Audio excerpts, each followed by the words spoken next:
Cipanku is one of Temtem's most anticipated updates for many reasons, but not as prevalent as the addition of a broader spectrum of digital-type Temtem. That, coupled with Temtem's PS5 launch being around the corner, has really kickstarted a conversation about both Cipanku as an island and the features that it will hold. As of such, I figured now would be a great time to go over what exactly to expect come the Cipanku update and hopefully cultivate even more hype around the PS5 launch and of course the content pack itself.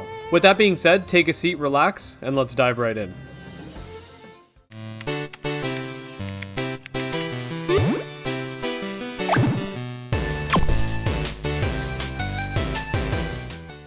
Okay, so Cipanku is Temtem's 5th island, and is described as being a clash between a bustling metropolis and an old school of thought. The Northerners stick to their old traditions, whether it be through their temples or their tenacity for perfectionism. The old ways are very alive in Cipanku. If you decide to take it a little more south over to Nanto, however, recent times and scientific discoveries have really changed this once tranquil village into the archipelago's business center. The birth of digital types and subsequently the evolution of technology have really changed the Cipanku way of life forever. This island was once known for its powerful electric types, however, now it's more prominently known for being the birthplace of the digital type. With all that being said, I do think it's pretty obvious that we are to expect these types to be quite prevalent.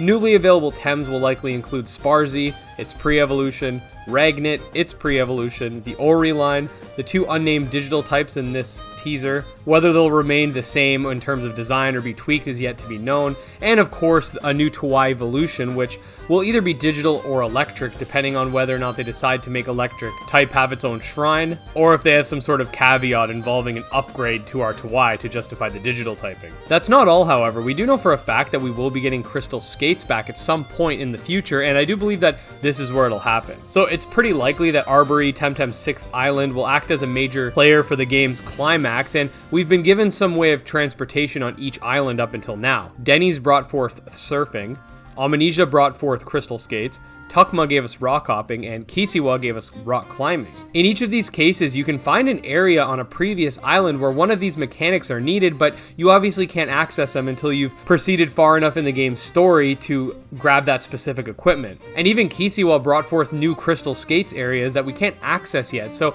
we definitely know we'll need the skates in the future.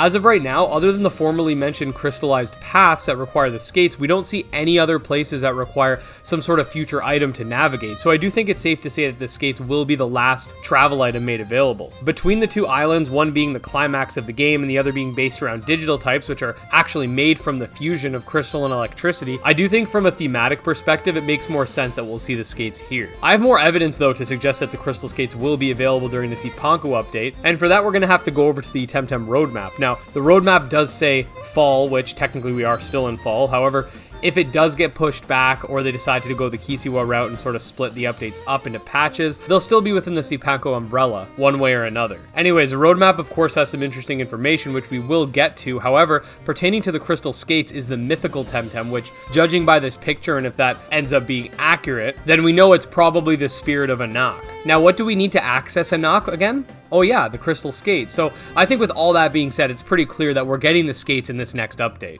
Okay, other than the skates and the mythical, what else should we expect? Well, according to the roadmap, we can of course expect 25 new Temtem, in-game tournaments, the quest diary, although it has been completed already, and achievements which are noteworthy as it pertains to the PS5.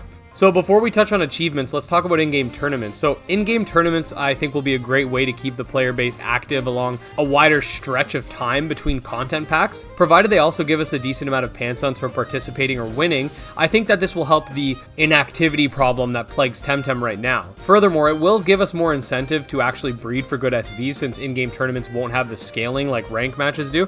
Now, this is either good or bad news depending on how you like to play the game. I see a lot of potential with this feature, allowing for a plethora of prizes beyond just Pansuns. Tournaments can incorporate cosmetics, telomere hacks, breeding items, etc. to keep it fresh and make it something you want to participate in. It'll also be really fun to see what kind of special rule sets they come up with, i.e. like monotyped battles, first forms only, etc. Let me know in the comments what kind of rule sets you think would be interesting. Okay, so back over to achievements. We know Temtem is coming to PS5 on December 8th, and while the prospect of such doesn't necessarily confirm Cipanku will come out on that same date, I wouldn't be surprised if this feature is implemented earlier than the others, much like how the quest diary has been implemented already.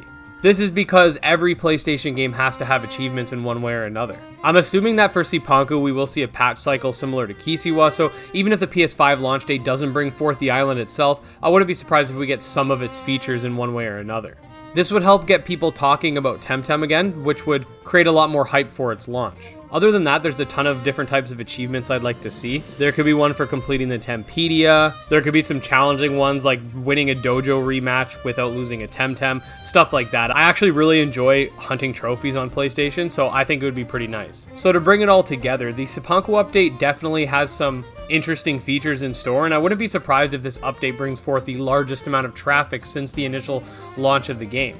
Given the accessibility of it being on a console, as well as this update bringing forth digital types, I'm expecting the game to get a little bit crazy. I don't think it'll be as crazy as when it first launched, but I think it'll be a second. So to end things off, let me know what you guys think about the Cipanku update as a whole and what other features you're excited for. I'm personally excited for mounts, but we don't actually know exactly when that's coming, so yeah. Anyways, if you did enjoy the video, make sure to like and subscribe for more Temtem and Monstertainment content. Follow me on Twitter at GymLeaderEd. You can check out my Patreon and Discord, all links in the description.